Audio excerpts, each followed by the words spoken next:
김연경의 생생경제. 안녕하세요. 김윤경입니다. 사이버 공격이 예상됐던 원전, 다행히도 특별한 이상 없이 정상 가동되고 있습니다. 정부와 한국수력원자력은요, 그러나 오히려 예고 시한을 하루 이틀 넘겨서 허점을 노린 공격이 있을 수도 있다라고 보고서요, 비상대응 체제를 유지하고 있습니다. 여야가 부동산 3법에 합의를 하면서 설치를 하기로 했던 것이 주택임대차 분쟁조정위원회입니다. 근데 벌써부터 가동이 제대로 되겠느냐는 실효성 논란이 나오고 있는데요. 그나마 서민 주거 안정을 위해서 이 위원회 설치가 얘기가 됐었는데 집주인이나 세입자 어느 한쪽이 응하지 않으면요 조정 신청 자체가 받아들여지지 않는 구조랍니다. 글쎄요, 일쓰나 마나한 것은 안 만드니만 못하다는 생각이 듭니다. 겨울방학을 맞아서 서울 일부 지역 아파트 전셋값 상승세가 가동이 되고 있습니다. 이달 들어서 많게는 수천만 원이 오른 곳도 있다고 하는데요. 학군도 학군이지만은 유명 학원들 모여있는 곳에 옮기려는 수요가 많아서 그렇습니다. 부동산 가격이 이렇게 교육과 밀접하게 관련돼 있는 곳, 우리나라 말고 또 있을까요? 김윤경이 뽑은 오늘의 생생 키워드, 가동입니다.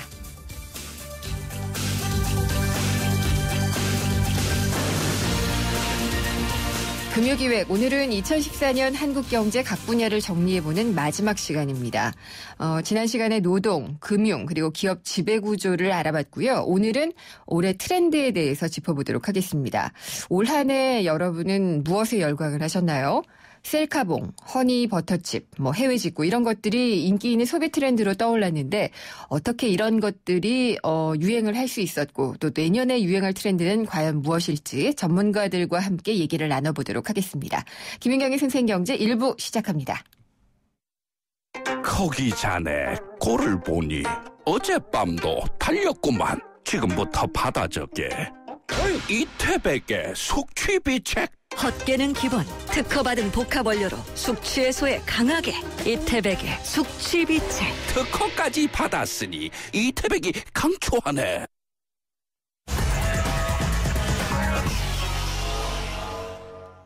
네, 오늘 증시 알아보겠습니다. 우리투자증권의 강현철 투자전략팀장입니다. 안녕하십니까? 네, 안녕하십니까? 네, 오늘 시장은 어떻게 끝났나요? 네, 오늘은 거래소 시장은 1포인트 오른 강보합세로 마감을 했고요. 네. 반대로 코스닥 시장은 2포인트 정도 하락하는 약세를 보여서 크리스마스 연휴 이후에 소폭이나마 엇갈리는 흐름을 보였습니다. 예. 다음 주까지 증시가 열리나요? 마지막인가요? 아닙니다. 다음 주 29, 30일 날 열리고요. 네. 31일 하루가 장이 안 열릴 예정입니다. 그렇군요. 근데 지금의 이 지수로 보면은 코스피 얼마 정도로 끝날 것 같으세요? 사실은 이제 코스피가 올해 연간 내내 바닥권이 한 1,900 정도였고요. 네. 상단이 한 2,080 정도 됐었으니까는 네. 지금은 연간으로 봤을 때는 하단에 위치한 모습이고요. 지금 이제 연말이기 때문에 이전 같으면은 좀 약간 중상단, 한 네. 2,000선 초중반에서 끝나야 되는데 올해 우리나라는 연말 랠리가 거의 없는 것으로 보여서 현재 코스피가 한 1950 살짝 밑돌고 있는데 네. 한 2거래일 정도 남았는데 잘 해봐야 20포인트 정도 상승으로 마감할 것으로 보입니다. 네. 조금 좀 우울하다는 생각이 들기도 하는데 그래도 오늘은 좀 외국인들도 많이 사줬나요? 어떤가요? 네, 일단은 지난주 중반부터 하루에 한 4천억, 5천억씩 매도하던 외국인들이 예. 매도 규모가 줄어드는 모습을 보였고요. 네.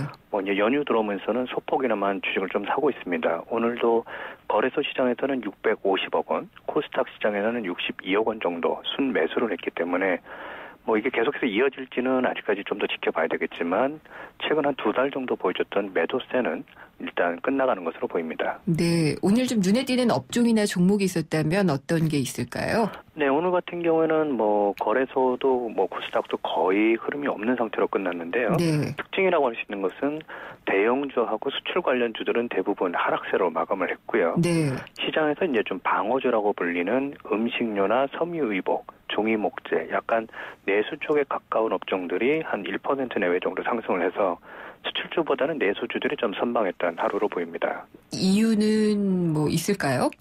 사실은 이제 이달을 끝나고 예. 한 1월 중순부터가 이제 실적 시즌이라고 불리는데요. 네. 내년 1월 한 중반에 올해 4, 4분기 실적, 즉 10월부터 12월에 기업들의 실적이 발표될 예정입니다. 이제 실적 시즌에서 이제 수출 기업들 실적이 굉장히 좀 안 좋게 나올 것이다라는 우려감이 계속해서 형성이 됐기 때문에 네. 금일 주가도 이제 수출 관련 주들은 아직까지는 실적에 대한 부담감이 살아있는 것으로 보이고요. 반대로 이제 음식료나 섬유 같은 내수주는 뭐 실적이 갑자기 확 좋아지진 않지만 네. 꾸준하게 실적이 나온다는 측면에서 실적 시즌을 앞둔 방어적인 성격이 형성됐던 것으로 보입니다. 네. 나머지 이 거래일 동안 뭐 아주 큰 변수가 될 만한 것이나 그런 이슈는 없죠. 일단은 이제 29일 날 네. 그리스 예. 선거가 좀 걸려 있어서 예. 이 부분에 따라서 좀 시비가 갈릴 것으로 보이고요. 연말까지 만약 해결이 안 되면 뭐 브렉시트라고 불리는 그리스가 다시 네. 뭐 디폴트 될 수도 있다 이런 우려감이 나올 수 있어서 29일 날 그리스 선거 결과에 따라서 네. 뭐 우리나라만이 아니라 글로벌 흐름들이 변곡점이 한번 형성될 수는 있어 보입니다. 네. 잘 들었습니다. 감사합니다. 감사합니다. 우리투자증권의 강현철 투자전략팀장이었습니다.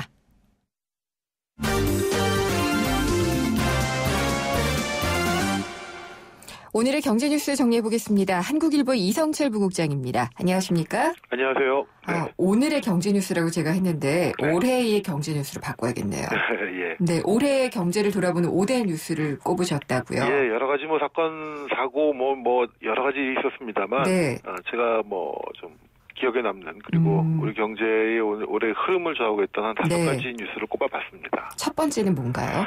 아무래도 초이노믹스를 꼽아야 될 것 같은데요. 네. 사실 당초 예상과는 다르게 올해 경제가 굉장히 부진했죠. 그렇죠. 원래 연초에 예상하기로는 상반기에 좀 부진하다가 하반기부터는 살아나는, 그러니까 상저하고의 모습을 띌 거다. 네. 이렇게 봤는데 상저하저가 돼버렸어요. 그렇죠. 거기에 이제 글로벌 경기 침체 부분도 있고 또 이 세월호 참사로 인한 여러 가지 그 경제 심리의 냉각 뭐 이런 것들이 맞물릴 경우인데, 그래서 원래 한 4% 근접하는 성장을 예상했는데 뭐 실제로는 한 3.5 정도 될 것 같고요. 네. 그래서 추경호 부총리 7월에 취임하면서부터 대대적인 경기 부양책을 폈죠. 그래서 그렇죠. 재정 지출 확대, 그다음에 부동산 규제 완화, 또 거기에 이제 한국은행은 2차례에 걸친 금리 인하로 화답을 했고요. 네. 그래서 초반에 좀 반짝하는 모습을 보였다가 하지만 또 한두 달 있다가 결국 다시 시들해지는 네. 지금 그런 모습을 보이는 한 해였던 것 같습니다. 내년도 걱정되죠. 네. 네. 여러 가지로 지금 대외 변수도 그렇고요. 그렇습니다. 네. 두 번째 뉴스는 뭔가요? 올해 초를 아주 뜨겁게 달궜던, 뜨겁게 달궜다는 표현이 어떨지 모르겠습니다만은 국민들의 공분을 불러일으켰던 네. 카드사 정보 유출 사태를 꼽았습니다. 예, 아무래도. 예. 아마 대부분 기억하실 텐데요. 국민농협, 롯데 이 3개 대형 카드사에서 무려 1억 건에 달하는 개인정보 유출 사고가 발생을 했고요. 네. 아마 그 카드를 발급받을 수 있는 성인 남녀 거의 모두가 좀 시쳇말로 개인정보가 털렸다고 봐도 과언은 아닐 겁니다. 저 그렇죠. 역시도 예. 확인을 해봤더니 고객님 정보가 뭐 유출됐습니다. 이런 걸 확인할 수 있었어요. 네. 저도 이제 털렸는데 사실 뭐 개인정보 유출이 뭐 어제 오늘의 일은 아니었고요. 여러 가지 뭐 포털사라든가 뭐 크고 작은 건 많았습니다만 이게 우리가 더 심각하게 봐야 될 거는 금융기관에서 개인정보가 나갔다는 거에 좀 주목해 봐야 됩니다. 그렇죠. 금융기관이라는 곳이 결국 이 안전과 보안을 생명으로 하는 것이고 거기에는 어쨌든 내가 돈을 믿고 맡길 수 있고 믿고 금융거래를 할 수 있다라는 게 전제가 돼야 되는데 기본적인 정보도 지켜주지 못하는 금융기관하고 과연 어떻게 거래를 하고 어떻게 돈을 맡길 수 있겠느냐. 그러니까 이거는 어떻게 보면은 금융의 기간 어떤 뭐랄까요 근본을 훼손하는 굉장히 중요한 사건이었습니다. 이후로 뭐 여러 가지 보안 장치들이 도입이 되고 개인정보에 대한 이 유출에 대한 여러 가지 처벌이 강화됐습니다만은 글쎄요 뭐 지금도 여전히 뭐 이 암암리에 개인정보 한 건당 뭐 몇십 원에 팔리는 일이 벌어지고 있다고 하니까 IT 산업이 발전되면 발전될수록 이 보안 문제도 같이 강화가 돼야 되는데 지금까지 솔직히 말씀드리면 그게 좀 엇박자로 갔던 것도 사실인 것 같습니다. 그렇죠. 저는 그래도 이때 그 스팸 전화들이 확 줄어든 긍정적인 효과는 하나 있었던 것 같아요. 네, 요즘 다시 늘죠, 근데 또. 예, 조금씩 늘고 있더라고요. 네. 세 번째 뉴스는 어떤 건가요? 기업들 실적 부진, 특히 이제 삼성전자 좀 실적 쇼크를 꼽아봤는데요. 네. 삼성전자가 사실 작년 같은 경우에는 뭐 엄청난 규모의 그 그렇죠. 흑자를 했었죠. 예. 그러다가 올해 좀 주춤했는데 3분기 들어서 영업이익이 4조 정도로 줄어들었습니다. 6조를 얘기를 하다 갑자기 4조로 줄어드니까 네. 굉장히 심리적으로. 반토막인데 예. 뭐 기업 실적이 좋을 때도 있고 나쁠 때도 있고 합니다만은 삼성전자는 어쨌든 우리나라의 간판 기업이고 근데 이게 뭐 일시적인 거라기보다는 지금 애플이 굉장한 속도로 아이폰 6 돌풍을 일으켰고요. 무엇보다 중국 시장에서 중국의 이 소위 로컬 업체들 뭐 특히 샤오미의 돌풍이 대단하지 않습니까? 그렇죠. 그러니까 이거 어떻게 보면 일시적인 부진이라기보다는 주력 시장에서 삼성전자가 어떻게 추세적으로 좀 더 근본적인 도전에 직면하는 것 아니냐. 이런 우려가 나오고 있기 때문에 삼성으로서는 정말 이 스마트폰 이후를 이끌어가야 될 네.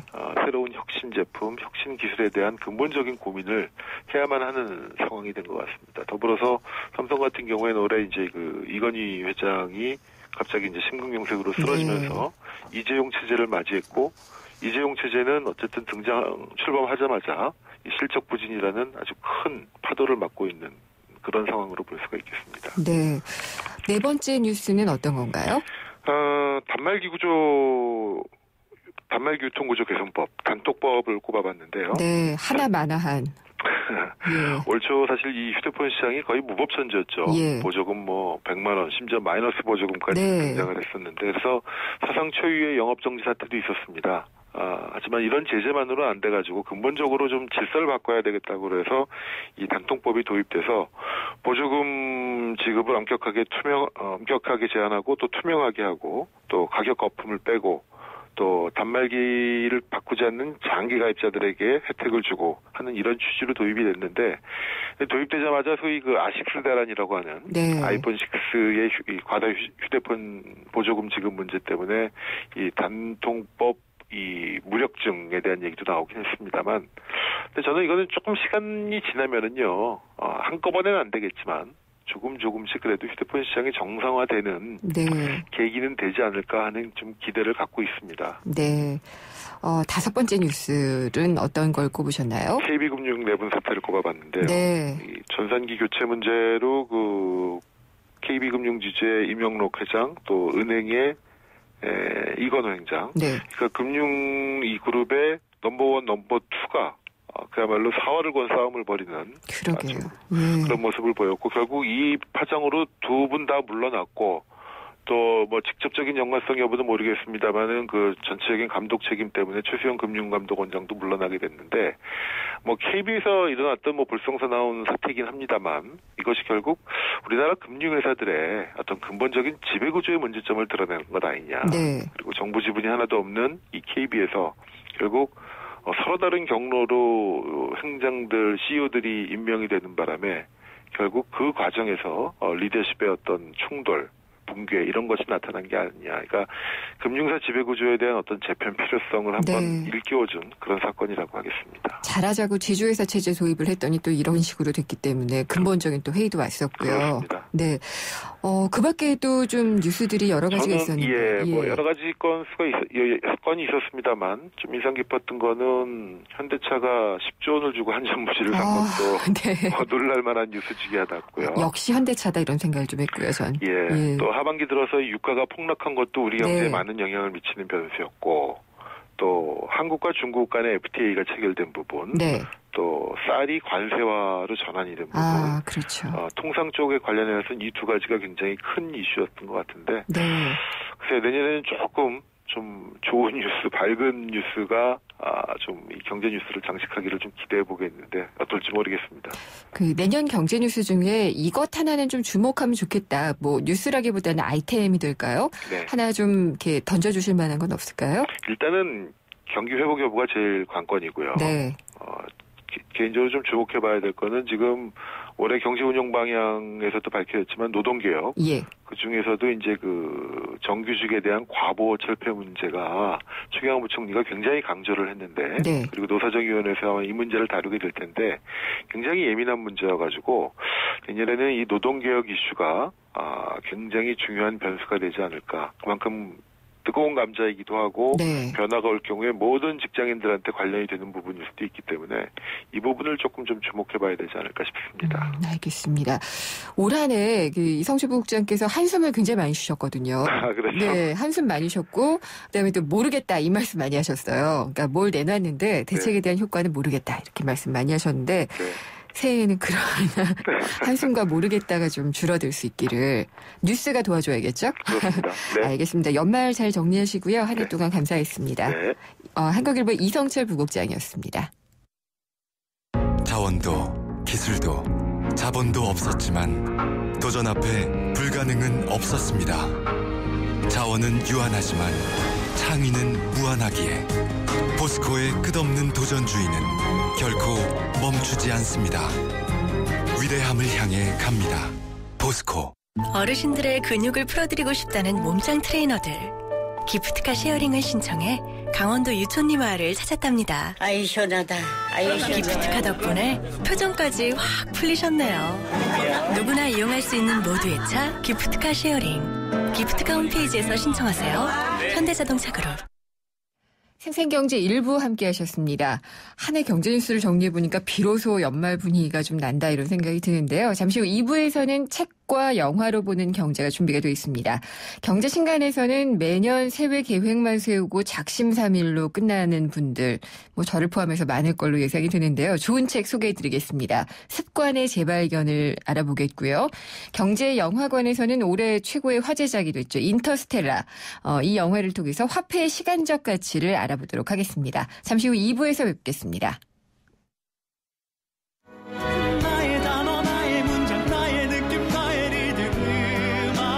YTN 라디오와 세종문화회관이 공동 주최하는 뮤지컬 제약 콘서트 프로미스 2015 삼찬성 레진 기록의 모차르트 뮤지컬 어워즈 최다 수상의 엘리자벳을 비롯해 2014년을 빛낸 최고의 뮤지컬들이 올해의 마지막 날 한자리에 모입니다. 임태경, 민영기, 옥지연 등 최고의 뮤지컬 스타와 관객이 함께하는 프로미스 2015 예매는 인터파크에서 확인하세요.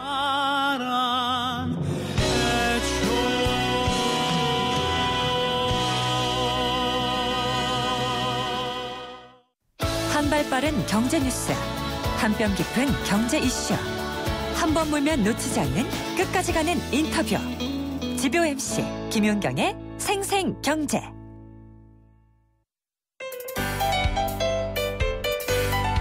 알쏭달쏭 경제상식 퀴즈.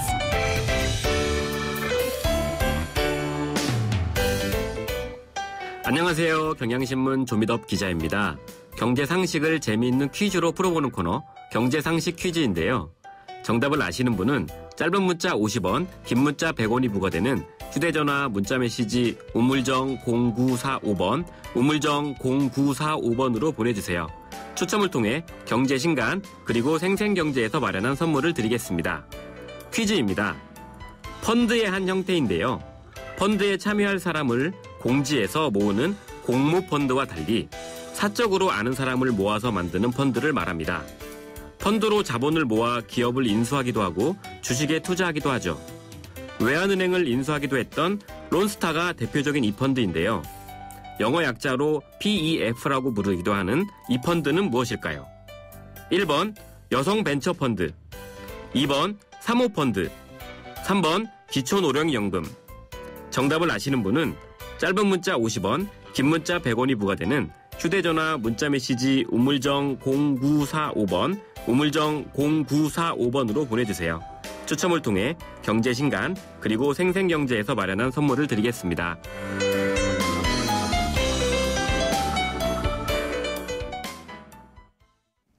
네, 그럼 올해 마지막 금요 이 생생 퀴즈가 되는 건가요? 제가 답을 불러드릴 뻔했네요. 죄송합니다. 이 펀드의 한 형태고요. 펀드에 참여할 사람들을 사적으로 아는 사람들끼리 모여서 만드는 펀드를 얘기하는 것입니다. 이게 오늘의 문제고요. 론스타가 대표적인 이 펀드인데 영어 약자로는 PEF라고 얘기를 합니다. 이 펀드는 무엇일까요가 오늘의 문제였습니다. 보기 드릴게요. 1번 여성벤처펀드, 2번 사모펀드, 3번 기초노령연금입니다. 펀드가 들어가는 것을 찾으시고 또 사적으로 아는 사람들끼리 모여서 만드는 펀드라고 보시면 됩니다. 문제 정답 아시는 분은 샵의 0945, 짧은 문자는 50원, 긴 문자는 100원이 부과되는 샵의 0945 문자 메시지로 보내주시면 됩니다. 정답 보내주신 분들께는요, 오늘 경제신간에서 소개를 해드릴 책입니다. 습관의 재발견을 보내드리도록 하겠습니다. 세상의 베이스가 되다 포스코 협찬으로 김윤경의 생생경제 2부 잠시 후 광고 듣고 시작하도록 하겠습니다. 기대해도 좋아요. 더 멋있고 더 부드럽고 더 완벽해질 나를. 풀 스테인리스 커브드 내솥과 처음 만나는 초고압 밥맛. 오늘을 더 맛있게. 쿠쿠 풀 스테인리스 고압력 커브드. 쿠쿠. 김윤경의 생생경제. Sempre una risposta a tutto. Se voglio fare contento, Totò, ora ti conto una cosa. 영화 속에 숨어있는 경제 이야기를 찾아보고 이야기를 나눠보는 시간입니다. 경제영화관 경향신문의 박병율 기자 나오셨습니다. 안녕하십니까? 네, 안녕하세요.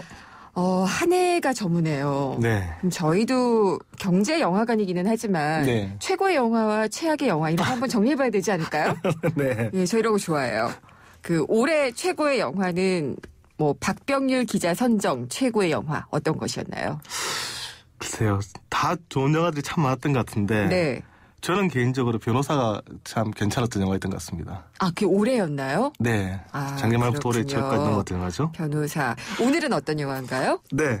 올 하반기 지금 최고의 화제작이죠. 예, 인터스텔라입니다. 예. 네, 미국에서는 사실 흥행에 별로 이렇게 성공하지 못했는데 네. 우리나라에서는 큰 돌풍을 일으켰던 그런 영화입니다. 예, 우리나라가 이상하게 학구열이 높아요. 네.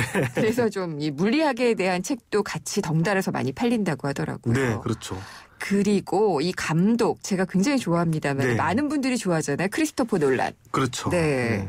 메멘토, 인셉션 아마 기억하는 분 참 많을 텐데. 너무 좋았죠. 네, 저도 영화 보고 되게 충격을 받았던 사실 그런 영화고요. 시간의 개념을 뒤엎어버리잖아요. 그렇죠. 네. 이 메멘토는 시간이 뒤로 가는 영화고, 네. 인셉션 같은 경우는 시간 안에 시간이 있는. 그렇죠. 공간 자체도 네. 계속 변하게 되고. 네. 저도 극장 갈 시간이 없다 그랬는데 이건 봤어요. 네. 근데 줄거리를 다시 한번 설명을 드려야겠죠? 네. 미래의 세계가 배경입니다. 이제 전 세계적으로 식량 부족이 밀어닥치고 있고요. 또 이제 기술이 이제 실패했던 그런 세계인데, 나사도 해체가 됐습니다. 네. 그런데 어느 날 웜홀이라는 공간이 우주에서 열립니다. 이 웜홀을 통과하면 갑자기 아주 먼 세계에 있는 다른 은하계도 갈 수가 있는 그런 이제 공간인데요. 살아남은 이제 그 인류들이 이 웜홀을 통해서 인류가 살 수 있는 새로운 행성을 찾기로 합니다. 그래서 이제 그 앞에 몇 대의 이제 선발대를 보냈는데, 네. 그리고 나서 이제 시간이 좀 지나고 후발대를 이제 보내게 됩니다. 여기에 이제 조종사 출신의 쿠퍼, 그리고 이제 이 프로젝트를 시작한 교수의 딸인 아멜리아, 이런 사람들이 떠납니다. 네.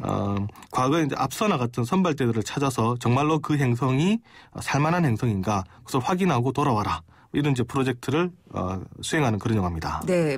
근데 이 영화는 정말 시간에 대한 개념을 정말 바꿔놓잖아요, 이것도. 네. 예. 우리가 통상 이제 시간 생각하면 항상 일정하게 흐른다. 네. 이런 생각을 한 하죠. 방향으로. 그렇죠. 한 방향으로. 또 60초, 그다음에 1분, 60분 이런 것들이 정확하다. 24시간 생각을 하는데, 근데 이것은 이제 사실 3차원에서 얘기고요.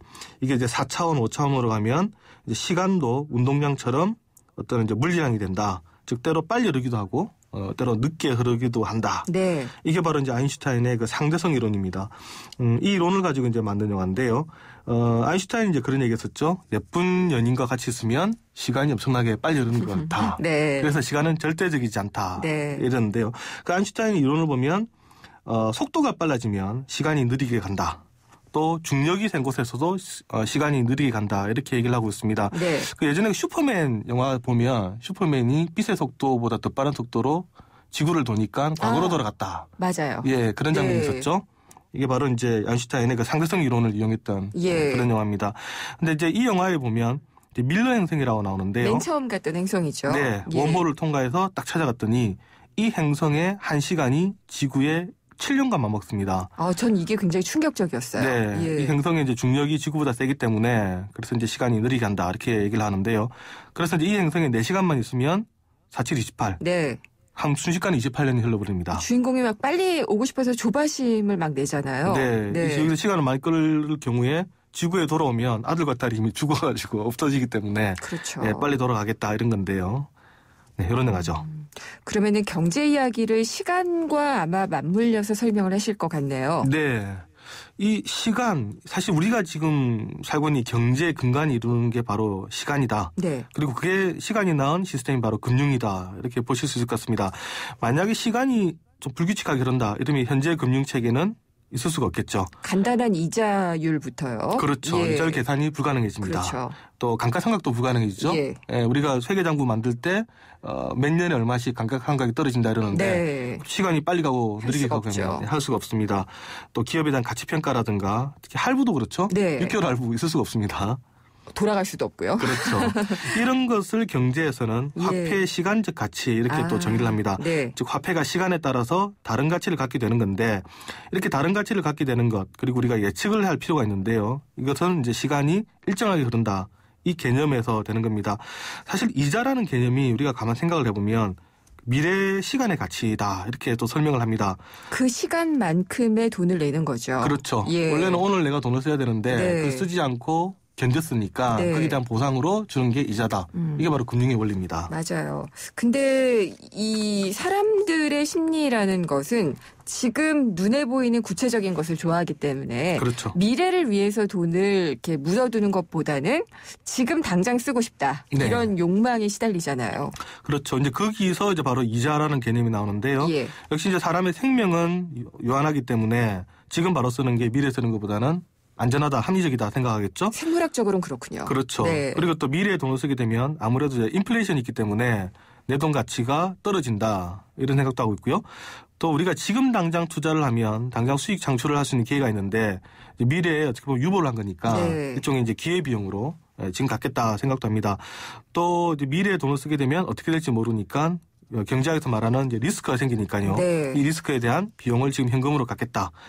그게 결국은 이제 이자다 이런 얘기입니다. 그래서 장기 투자를 하면은 이율을 더 쳐준다. 이런 상품도 나오는 것 같고요. 그렇죠. 네. 이런 시간의 차이가 경제에 영향을 미칠 때가 이 밖에도 상당히 많은 것 같아요. 네. 그 경제학 용어 중에 시간 비일관성이라는 게 있습니다. 어떤 거죠? 시간에 따라서 사람 행동이 변한다. 즉 일관적이지 않다 이런데요. 제가 한번 질문을 하나 두 개를 한번 해보겠습니다. 지금 아주 하기 싫은 귀찮은 일이 있는데요. 만약에 지금 당장 너 50분만 일해라. 네. 이게 있고요. 그러면 너 정말 하기 싫으니까 지금 하지 말고 내일 60분간 일해라. 예. 이렇게 선택했을 때 너 뭐 할 거냐 이렇게 질문이 하나가 있습니다. 또 하나 질문은 역시 정말 하기 싫은 일인데 한 1년 정도 뒤에 이제 일을 하게 됩니다. 1년째 되는 날 50분 동안 그럼 일할래? 아니면은 1년하고 1일이 되는 날 10분 더 일해서 1시간 일할래? 너 뭐 할래? 앞 질문보다 뒷 질문이 더 헷갈리네요. 네. 예. 근데 이제 이렇게 질문했었을 때 당장 내일의 경우는 대부분의 사람들이 내일 당장 일하기 싫으니까 그 다음 날 10분 더 일할게요. 예. 이렇게 얘기한답니다. 가까운 미래에 있어서. 네. 근데 1년 뒤에 얘기를 하면 그냥 1년 되는 날 그냥 50분 할게요. 그러니까요. 예. 1년 1일 날 10분 더 안 한다는 거죠. 그러니까 이렇게 사람의 판단이 달라집니다. 그렇군요. 당장 내일 일을 하느냐 1년 뒤에 하는 일이냐에 따라서 달라지는데 이걸 시간 비일관성이라고요. 이걸 바로 이용한 게 신용카드 그리고 할부제도죠. 그렇군요. 지금 당장 너 돈 낼래? 네. 나중에 낼래? 사실 같은 가격의 상품을 사는데 할부 이유를 붙이더라도 나는 이게 분할해서 늦게 내겠다. 내겠다. 뭐 그렇죠. 예, 나눠 내겠다. 마치 나중에 내면 적게 내는 듯한 느낌이 드는. 조삼모사. 그렇죠. 네. 근데 정부 정책에 있어서도 이런 게 적용이 되는 것 같아요. 네, 정책을 썼을 때와 또 그 정책이 실제로 실현돼서 이제 어떤 결과가 나타날 때가 다르다는 얘기입니다. 그러다 보니까 예를 들면 부동산 정책을 지금 당장 폈는데 대부분 사람들이 지금 당장 나타나지 않으면 깝깝해하는 거죠. 맞아요. 그래서 빨리 또 다른 정책을 내달라. 네. 근데 이제 그 정책이 나오면 시간이 필요한데 이걸 만약에 정부가 기다리지 못하고 계속 정책을 내게 되면 정책이 또 엉망이 되죠. 최근에 자주 냈잖아요. 그렇죠. 그런 일도 부동산 많았었고요. 정책을 냈다가 좀 있다가 또 냈다가 좀 있다가 또 냈다가 수정 보완해서 많이 냈죠. 그런 게 많죠. 예. 네. 그게 아무래도 이 사람들의 조바심 시간에 그렇죠. 대한 그런 네. 것들을 좀 의식한 게 아닌가 싶네요. 그거 계속되다 보면 이제 국민들이 이제 정책에 대한 신뢰감이 떨어지고 그렇죠. 불신하게 되죠. 왕장하다가 엉망이 되는 경우가 많습니다. 당장 스테로이드 주사를 놔가지고 효과가 있는 게 정책이 아닌데. 그렇죠. 예. 아베 때문이 아닐까 이런 생각도 좀 들기도 하고. 근데 이 만약에 인터스텔라에서처럼 시간이 빨리 가거나 혹은 또 느리게 간다면 금융은 그러면 어떻게 변할까요? 그렇죠. 지금 사실 금융체제로는 안 되겠죠. 이거 뭔가 이제 새로운 보완이 있어야 되는데 이런 상상을 해볼 수가 있습니다. 만약에 1,000만 원을 내가 예치한 뒤에 웜홀을 통해서 몇 시간 동안 우주여행을 가는 겁니다. 몇십 년, 뭐 100년 흐르잖아요. 그렇죠. 그러니까 영화처럼 한 몇 시간 갔다가 왔는데 100년이 지납니다. 그러면 돈이 굉장히 많이 불어있을 것 같은데. 그렇죠. 한번 제가 계산을 해봤는데요. 1,000만 원을 넣어놓고 금리 그냥 3%만 잡았습니다. 복리로 계산했더니 무려 1억 9천만 원이 됩니다. 아이고 웜홀을 찾아야겠네요. 웜홀 갔다 오게 되면 갑자기 1,000만 원, 1억 9천만 원이 거의 2억 원이 되는데 물론 약간의 변수는 있죠. 이때 당시에 물가 상승률을 또 감안을 해야 됩니다만 어쨌든 절대적인 돈의 가치로 보면 이만큼 돈이 늘어나는데 이것처럼 시간을 일정하게 가지 않고 갑자기 늘리든가 줄이게 되면 금융 시스템 자체가 완전히 엉망이 됩니다. 그렇군요. 여행을 갔다 와도 그러니까 웜홀만 다녀오면 목돈을 좀 벌 수 있다. 그렇죠. 좋은 팁이긴 한데 써먹을 수가 없군요. 예, 오늘 얘기 잘 들었습니다. 한 해 동안 감사했고요. 연말 잘 보내시고 새해에도 복 많이 받으십시오. 네, 감사합니다. 경향신문의 박병규 기자였습니다. 생생경제를 다양하게 만나는 방법. YTN 라디오 앱 예스와 웹사이트 김윤경의 생생경제 또는 트위터 YTN_이코노미로 실시간 듣기와 다시 듣기를 하실 수 있고 방송 내용에 대한 문의와 의견을 주실 수 있습니다.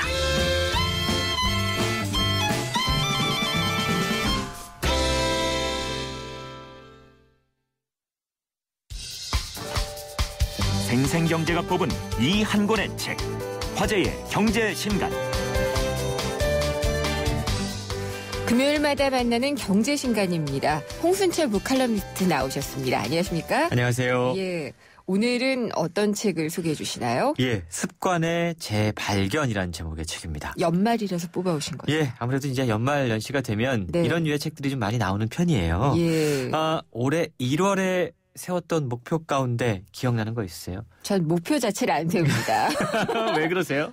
못 지킬 게 뻔하니까요. 그렇군요. 예, 자책을 하면 피곤하잖아요. 야, 정말 그것도 좋은 방법인 것 같네요. 3일마다 한 번씩 해도 되잖아요. 예. 혹은 뭐 하루하루 열심히 산다. 이게 목표인 분들도 계시더라고요. 홍순철 칼럼니스트께서는 어떠세요? 제가 바로 그렇습니다. 하루하루 열심히 산다. 사실 제일 실속 있어요. 예. 이 이야기를 하는 이유는 많은 사람들이 한 해를 마감할 때 혹은 뭐 한 해를 시작할 때 목표, 계획, 습관에 대한 생각들을 많이 하실 겁니다. 그리고 또 올해는 금연해야지. 네. 저 그거 잘 안 믿겨요. 운동을 많이 해야지. 다이어트 해야지. 영어 공부해야지. 책을 몇 권 읽어야지. 계획들은 참 많이 세우는데요. 참 우리가 세웠던 그 찬란했던 목표와 계획들 연말이 되면 얼마나 잘 지켜졌지? 사실 말씀하신 것처럼 스스로를 자책하게 돼요. 그렇죠. 예, 현실이 항상 우리의 어떤 결심들을 배반하게 되거든요. 그래서 왜 우리는 결심하고 포기하고 또 결심하고 또 포기하게 되는 걸까? 오이디푸스가 생각이 나요. 네. 그러면서 많은 사람들은 의지력이 부족해서 그런 거야 라는 이야기를 합니다. 그런데 오늘 소개해드리는 습관의 재발견, 이 책의 저자는 문제가 당신의 의지력 때문이 아니라 당신이 습관 전략을 잘못 선택했기 때문이다라고 이야기를 하고 있습니다. 아예 습관을 만드는 어떤 그 전략이 그렇죠. 잘못됐다. 이미 널리 알려져 있는 여러 가지 이 자기 개발 습관에 대한 어떤 기준들이 있는데 전략들이 있는데 이거 다 잘못됐다라고 하면서 통념을 거부하고 정신없이 바쁘고 좀 피곤해 지쳐 살아가는 현대인들에게 무조건 실천 가능한 습관 전략을 세워라. 일컬어 작은 습관 프로젝트라는 거를 제시를 하고 있습니다. 이거 괜찮을 것 같아요. 네. 예. 근데 저자는 어떤 분이신가요? 예, 저자가 스티븐 기즈라는 분인데요. 이분이 지금은 미국에서 자기개발 전문가로 이름을 날리고 있는 분입니다. 혹시 뭐 코칭 같은 거 해주시는 분이에요? 예. 코칭도 하고 뭐 자기개발과 관련된 여러 가지 강연도 하는 분인데요. 사실 이분이 별로 이렇게 내세울 게 없는 그런 이력의 소유자였어요. 그러다가 2012년 12월에 작성했던 팔굽혀펴기 1회의 도전이라고 하는 블로그 포스팅이 유명해지면서 네. 이분이 지금은 유명한 자기개발 전문가가 됐습니다. 혹시 진짜 하루에 한 번 팔굽혀펴기 하자 뭐 이런 목표예요? 진짜로 그랬습니다. 오. 이분도 워낙에 네. 바쁜 삶에 쫓겨 살다 보니까 운동이라면 질색을 했다고 그래요. 예. 그러다가 예. 하루에 30분씩 운동하자라고 생각했다가 이거 내가 할 수 있을까? 현실적으로 굉장히 어려워. 네. 라는 사실을 깨닫고 내가 무조건 매일 실천할 수 있는 습관을 한번 만들어보자. 라는 고민을 하다가 훌륭합니다. 예. 스스로 생각해도 너무나 한심한 매일 팔굽혀펴기 한 번 하기를 목표로 아니에요. 삼기 이거 이릅니다. 절대로 한심하지 않아요. 그렇죠. 네. 그리고 이 블로그 포스팅을 올리면서 사람들에게 매일매일 자기의 습관이 반복되고 있음을 알렸고요. 네. 그것 때문에 유명해졌는데요. 별것 아닌 것 같은 팔굽혀펴기 한 번이 지속되고 발전해서 엄청난 변화를 가져오게 되자 거기에서 작은 습관 프로젝트라고 하는 자기만의 습관 이론을 만들어낸 겁니다. 예. 그 책을 통해 그 습관 이론에 대해서 소개를 하고 있는 거죠. 이거 이론 되네요. 그렇죠. 예, 책의 내용 한번 들어보고 가겠습니다.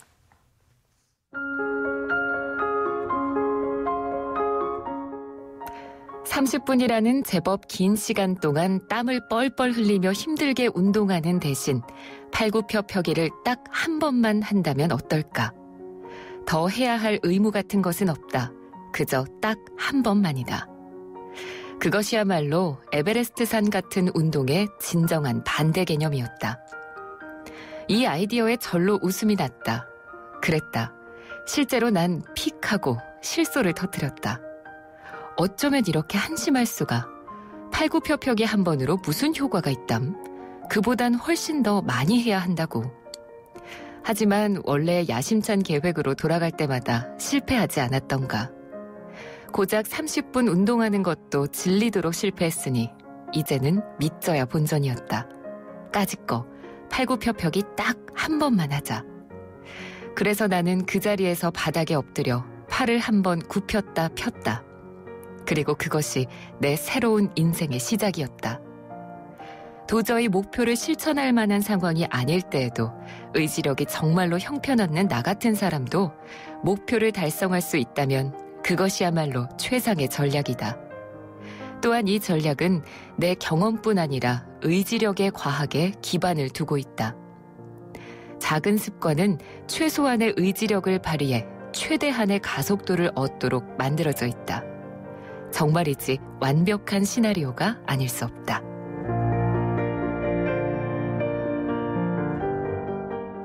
훌륭한데요. 네. 예.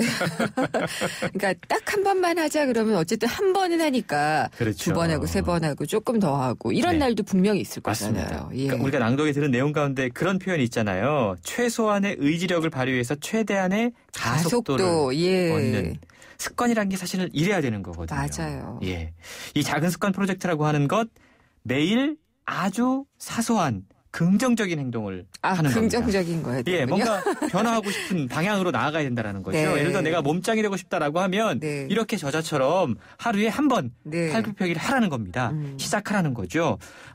정말 지키지 않는 것이 더 어려울 만큼 너무나 작고 쉽고 가볍고 사소한 것이 작은 습관을 의미하는데요. 그래야지만 시작에 대한 두려움도 없고 지속하기에 대한 걱정도 없고 포기조차 힘든 무엇인가. 이거 중요합니다. 그렇죠. 포기조차 힘든. 근데 우리가 계획을 세우고 습관을 전략을 짤 때 어떻게 세우고 있는가라는 생각을 해보자는 거죠. 시작하기도 어렵고 지속하기도 어렵고 쉽게 포기하는 전략들을 짜고 있다는 겁니다. 저자는 정반대의 것을 한번 시작해보자라는 건데요. 매일매일의 작은 성공들이 눈덩이처럼 커져서 나중에는 미처 생각지도 못했던 엄청난 변화를 가져오게 된다는 건데요. 작은 습관은 우리를 좌절과 패배의 기억이 아니라 지속적인 성공과 또 그로 인한 자아 존중감으로 채워줄 수 있기 때문에 효과가 상당히 높다라는 겁니다. 책에는 이러한 작은 습관의 개념에 대한 설명부터 시작해서 작은 습관이 성공을 거두게 되는데 우리의 뇌가 어떤 메커니즘을 따르는지 상당히 과학적으로도 설명을 하고 있고요. 기존의 습관 전략이 잘못된 이유들 그리고 작은 습관을 실제로 우리의 실생활에 적용하는 방법에 이르기까지 그동안 사실 거창한 목표라든가 그로 인한 타이트한 습관에 짓눌렸던 사람들 그리고 온갖 핑계, 변명, 자기 합리화에 좀 지겨워진 사람들에게 정말 신선한 통찰력을 제시를 해주고 있습니다. 이게 사실 금융상품 가입할 때도 그래요. 한 번에 납입을 막 많이 하겠다 이런 목표를 세우는 것보다는 그렇죠. 아주 적은 돈이 나도 모르게 이렇게 자동이체 되도록 해놓으면 맞습니다. 그게 목돈이 되거든요. 그렇죠. 부담도 없고. 그 포기하기조차 힘든. 맞습니다. 이거 굉장히 중요한 것 같네요. 이 단계가 아마 있을 것 같은데 작은 습관 프로젝트의 단계요. 책에 보면 8단계로 나누어 소개가 되고 있는데요. 1단계는 작은 습관과 작은 계획을 선택하는 겁니다. 예를 들어서 책을 써야겠다. 쓰고 싶다고 생각한다면 6개월 안에 원고 끝내기 이렇게 목표 세우지 말고요. 그래요? 하루에 2-3줄 쓰기. 저한테 하시는 말 같습니다. 작은 계획을 세우라는 거죠. 2단계는 왜라고 물어서 핵심을 파고드는 겁니다. 글을 쓰고 싶다, 책을 내고 싶다. 왜? 글을 쓸 때 행복하니까. 자기만의 분명한 이유가 있다면 그게 우리를 동기부여해준다는 겁니다. 움직이게 하죠.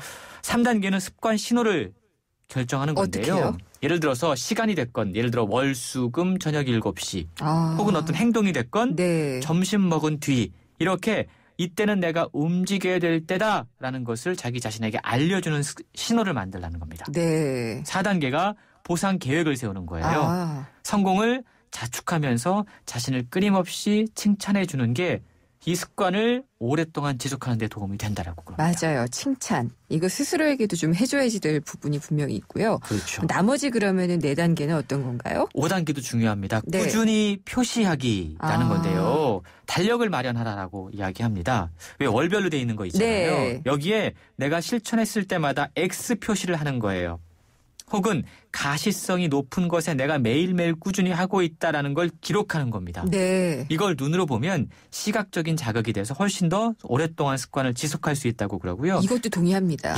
6단계가 작게 생각하는 것, 너무 작아서 어떤 식으로든 해낼 수 있게 만드는 것. 7단계, 8단계 또한 중요합니다. 7단계는 높은 기대를 버리는 것이고요. 8단계는 징후를 찾는 건데요. 섣부른 판단을 하지 말라고 이야기합니다. 한 번 팔굽혀펴기 하다가 이거 쉽잖아. 2번 할래. 이런 유혹이 올 때마다 섣부른 판단. 내가 앞으로 2번 계속 할 수 있을까? 고민하라는 겁니다. 초과 달성에 대한 유혹과 기대감이 항상 생기게 되는데 그때마다 내 자신을 냉정하게 평가하고 내가 한 단계 업그레이드 되는 건가? 그 다음에 실천해라 라는 건데요. 그런 말 있잖아요. 생각이 바뀌면 행동이 바뀌고 행동이 바뀌면 습관이 바뀌고 습관이 바뀌면 운명이 바뀐다 라는 말이 있는데 작은 습관 프로젝트를 통해서 2015년 정말 우리의 운명을 바꾸는 자그마한 노력들을 한번 해보시기 바랍니다. 저는 고등학교 때 선생님이 하도 불만스러워하는 제 성격을 가지고 이 말씀을 해주셨는데 생각이 너의 운명을 바꾼다. 그때 그 생각이 좀 나네요. 내년에는 뭐 하실 거예요? 내년에요? 어떤 계획? 갑자기 물어보시니까 또 제가 좀 연말에 깊게 생각을 해보고 사실 뭐 깊게 생각해도 뭐 위대한 건 나오지 않을 거예요. 위대한 거 세울 필요는 없잖아요. 그렇죠. 아마 그때도 하루하루 최선을 다해 살자가 되지 않을까라는 생각을 해보네요. 하루에 전 2-3줄 쓰기 이거 해야겠습니다. 오늘 말씀 잘 들었고요. 한 해 동안 감사했습니다. 새해 복 많이 받으세요. 새해 복 많이 받으십시오. 감사합니다. 홍순철 북칼럼니스트였습니다. 메리 쉐비 크리스마스 쉐보레 스파크 크루즈 캡티바 구매 시 최대 3년 무이자 할부 3년 이상 된 차량 보유 고객이 스파크 크루즈 말리부 올란도 캡티바 알페온 구매 시 30만 원 추가 할인 전시장 및 홈페이지 참조 일부 모델 제외 12월 31일까지 Chevrolet Find New Roads 승기는 손 큰 사람 토핑을 2배로 주니까 베이컨, 스테이크, 소세지, 오징어, 새우가 듬뿍 빵 끝엔 크랜베리 크림치즈와 애플 시나몬이 꽉 토핑이 2배 토핑 킹 와 맛도 2배네 1588-5588 피자헛 지금 주문하면 미디엄 가격에 라지를 금요일인 오늘은 퀴즈가 나가는 날이죠. 못 들으신 분들 있을 것 같아서 다시 한번 전달을 해드리겠습니다. 오늘의 문제는요. 펀드의 한 형태고요. 펀드에 참여하는 사람, 투자하는 사람을 공모하는 것이 아니라 사적으로 아는 사람들끼리 모아서 만드는 펀드를 얘기를 합니다. 이렇게 자본을 모아서 기업을 인수하기도 하고요. 또 주식에 투자하기도 하는데 이 펀드를 무엇이라고 할까요가 오늘의 문제였습니다. 보기 드리겠습니다. 1번 여성 벤처 펀드, 2번 사모펀드, 3번 기초노령연금입니다. 1번 여성벤처펀드, 2번 사모펀드, 3번 기초노령연금입니다. 정답은요. 오늘 방송 끝나는 오후 5시까지 짧은 건 50원, 긴 건 100원이 부과되는 휴대전화 우물정의 0945번으로 보내주시면 됩니다. 정답 보내주신 분들 중에 선정을 해서요. 방금 소개를 해드린 책 습관의 재발견을 보내드리도록 하겠습니다. 샵의 0945 오늘 문자가 많이 오기는 많이 오는데요. 오답이 많습니다. 제가 사적으로 모으는 펀드라고 말씀을 드렸는데 숫자로는 4를 생각하시면 될 텐데 3을 생각하시는 분들이 많은 것 같아요. 제 발음이 안 좋은가 봐요. 3호 펀드, 3오 펀드, 심지어는 사무펀드라고 써주신 분들도 있는데 다시 한번 힌트 드리겠습니다. 사적으로 아는 사람들을 모아서 만드는 펀드를 줄여서 말하는 겁니다. 보기 드릴게요. 1번 여성벤처펀드, 2번 사모펀드, 3번 기초노령연금입니다. 저희 제작진이 좀 엄격합니다. 오타는 인정 처리하지 않는다고 하니까 잘 보내주시면 되겠습니다. 이어지는 3, 4부 금요기획에서는 올해 트렌드 전문가들과 함께 자세히 짚어보도록 하겠습니다. 내시 뉴스 듣고 돌아오겠습니다.